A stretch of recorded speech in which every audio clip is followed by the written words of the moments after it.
Hi everyone, welcome back. My name is Selena, And I'm Asia. and today we're going to be going over a review of the enzymes, which we taught last time in person. So just as a reference, here's a little video of what we did with you guys, which is an elephant toothpaste experiment. So as you can see, this one is a lot bigger than what we did, but we just wanted to remind you of how it looked.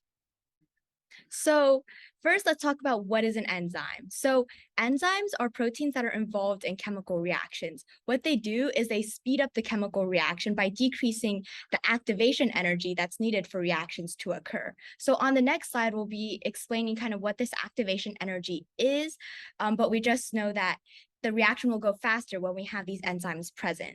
And so some examples of enzymes you might see in your everyday life include lactase, which is found in the milk that you drink, and amylase, which is found in your saliva. So let's talk in a little bit more depth about exactly what activation energy is. So activation energy is the energy required for a reaction to occur. So for every chemical reaction, we need to input a little bit of energy to get it started. The activation energy is the amount of energy we need to give it so that the bonds can break and reform and we can actually have that good chemical reaction. So what enzymes do in order to help speed up our chemical reaction is they decrease the activation energy that's required. So as we can see in this graph, for the normal thing without the enzyme, we have a pretty high activation energy. But with the red, we can see that once we've added the enzyme, our activation energy goes down, which means the reaction can happen a lot faster. Next, let's talk about substrates. So substrates are something that we want to focus on for today's experiment. And what a substrate is that it's a reactant in the chemical reaction that the enzyme acts on. So if you have an enzyme here, you're going to have the substrate coming in and it's going to attach to the active site on that enzyme. And on the next slide, we're going to have a diagram to show you exactly where that is. And so when this substrate attaches to the enzyme, then it can either be broken apart or it can be put together from two pieces to one. So in our experiment, we're using hydrogen peroxide, which is H2O2. And this substrate in our experiment is actually going to split apart and it's going to form H2O, which is water, and O2, which is oxygen, as a product. So there's actually generally two types of reactions that we can have with enzymes. And the first is something that we call an anabolic reaction. So essentially what happens in the anabolic reaction is that we have a pretty big substrate to start with.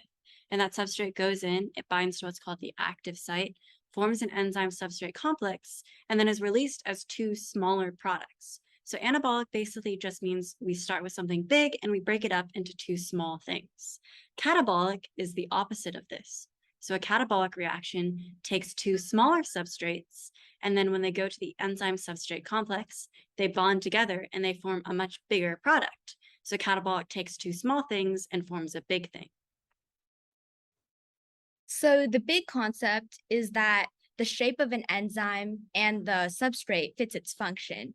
So as we see here, the bigger orange molecules, those represent the enzymes. And these smaller ones up here that you see, like the circles and the little rectangles, those are the substrates. So what happens is that these substrates will attach directly to the enzyme. So we can see that the circle ones will go to the circular shaped ones because that's where it fits onto that active site.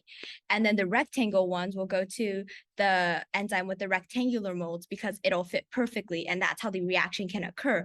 If the substrate goes into the enzyme but it doesn't fit correctly, then we can't have that reaction where it either breaks it apart or puts it together happen. So as we can see here, the arrows show you where that substrate would go in the enzyme, and this is a simplified model of an enzyme and substrate. So now we're going to talk about what would happen if we had less or more substrate. So in this case, in our experiment, it would be less or more hydrogen peroxide. So on the left, we can see we have 5 substrates floating around, and we have 4 enzymes. And on the right, we can see we have 8 substrates and still 4 enzymes. So how might this affect how an enzyme reacts with its substrates? Well, we can see that when there's less substrate, then we can only have a couple of the enzymes actually be filled up, which means we're not going to get as many products as when we have more substrate. When we have more substrate, they can fill up all of the enzymes, so all the enzymes can be working, lowering the activation energy and forming a bunch of products. All right, so now is the time for our experiment. We're going to be doing elephant toothpaste again, except this time we're going to be changing the concentration of the substrate. So we're going to be changing how much of that hydrogen peroxide we add into each beaker. So just as a reminder of what an elephant toothpaste reaction looks like, our reactants include our substrate, which is hydrogen peroxide, or written in its chemical formula, 2H2O2, and catalase, which is an enzyme that we can find in yeast. And yeast is something that we often use to make bread. And then in our products, we're going to have water, or 2H2O, and some oxygen, or O2. So in this first beaker, the red one, we're adding in 25 milliliters of hydrogen peroxide. So we can see that it's rising slowly right now. And so second beaker, for the blue one, we're adding in 50 milliliters of hydrogen peroxide. And we can see that it's starting to rise just a little bit faster.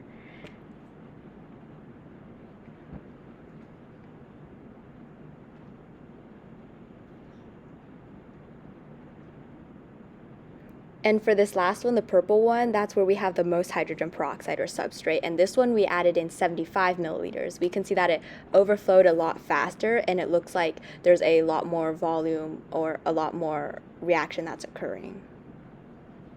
So the big question we're going to try to answer when we do this experiment is what happens when we increase the amount of hydrogen peroxide we add? Will the reaction be bigger, smaller, or the same? So I want you guys to think about what we just covered with the substrates and the enzymes and how they attach to each other and what having more of those little circular substrates will do to the enzymes. So let us know what you think. And then we're going to get straight into the experiment. So now that we've done the experiment, let's discuss what we saw happen and explain why that occurred. So we had three different things. We had blue, red, and purple. And in the blue, we put the least amount of our hydrogen peroxide. In the red, we put in a middle, and then purple, we put the most. And so as we can see with our blue, we had the least amount of substrate. So that was just 2 in this case when we're visualizing it. With red, we had a little bit more substrate, and with purple, we had the most substrate. But in all of these cases, we still added the same amount of our yeast, so we still had the same amount of enzyme. So if we move on to look at what happened after that, we can see that with the blue, it can only bind to, let's say, one enzyme, which means it's not going to form as much product, which is why we didn't see as many bubbles. It just went kind of close to the top, didn't overflow, and it wasn't as much as, say, red. In red, we can see it filled up some more enzymes. Because of that, it was able to form some more products. And so we got even more bubbles to the point where it was overflowing. But purple was by far the biggest one. And that's because it could fill up the most enzymes, which means we could once again get the most products, the most oxidants. We could produce a ton of bubbles, and we saw that it overflowed a lot. So that was all for today's lesson. I hope you guys enjoyed it. Some vocabulary that I think would be good for you guys to know are the following. So chemical reaction, a biochemical reaction, a function, an enzyme, a substrate, active site, and catalase. And specifically in this lesson, we really covered how those enzymes and substrates interact with each other. And that's a really good thing to understand, right? So when we have more substrate, then we can have more enzymes working. And when we have more enzymes working, then our activation energy required goes down. And so that's why we see these reactions happening super fast, right? So that's how the elephant toothpaste can shoot up like that. Thank you, guys. Thank you.